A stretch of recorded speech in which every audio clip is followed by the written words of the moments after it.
Genesis chapter 39, English Standard Version.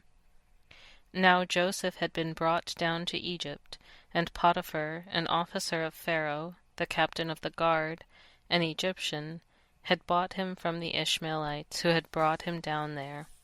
The Lord was with Joseph, and he became a successful man, and he was in the house of his Egyptian master.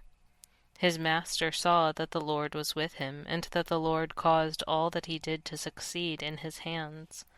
So Joseph found favor in his sight, and attended him. And he made him overseer of his house, and put him in charge of all that he had.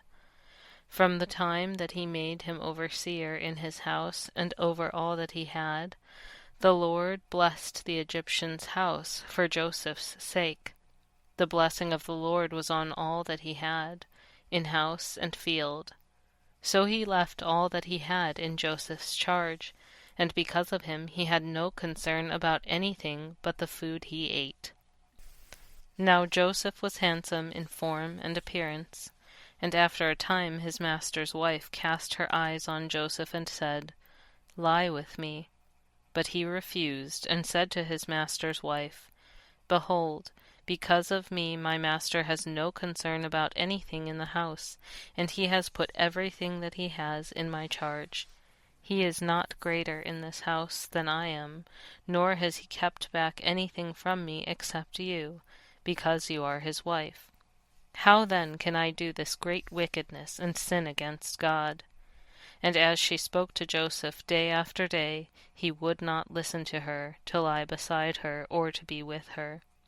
But one day, when he went into the house to do his work, and none of the men of the house was there in the house, she caught him by his garment, saying, "Lie with me." But he left his garment in her hand, and fled, and got out of the house. And as soon as she saw that he had left his garment in her hand, and had fled out of the house, she called to the men of her household, and said to them, "See, he has brought among us a Hebrew to laugh at us.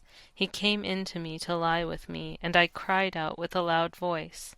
And as soon as he heard that I lifted up my voice and cried out, he left his garment beside me and fled, and got out of the house." Then she laid up his garment by her until his master came home. And she told him the same story, saying, "The Hebrew servant, whom you have brought among us, came in to me to laugh at me. But as soon as I lifted up my voice and cried, he left his garment beside me and fled out of the house." As soon as his master heard the words that his wife spoke to him, "This is the way your servant treated me," his anger was kindled. And Joseph's master took him and put him into the prison, the place where the king's prisoners were confined, and he was there in prison.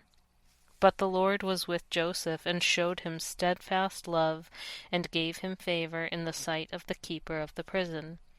And the keeper of the prison put Joseph in charge of all the prisoners who were in the prison. Whatever was done there, he was the one who did it. The keeper of the prison paid no attention to anything that was in Joseph's charge, because the Lord was with him. And whatever he did, the Lord made it succeed.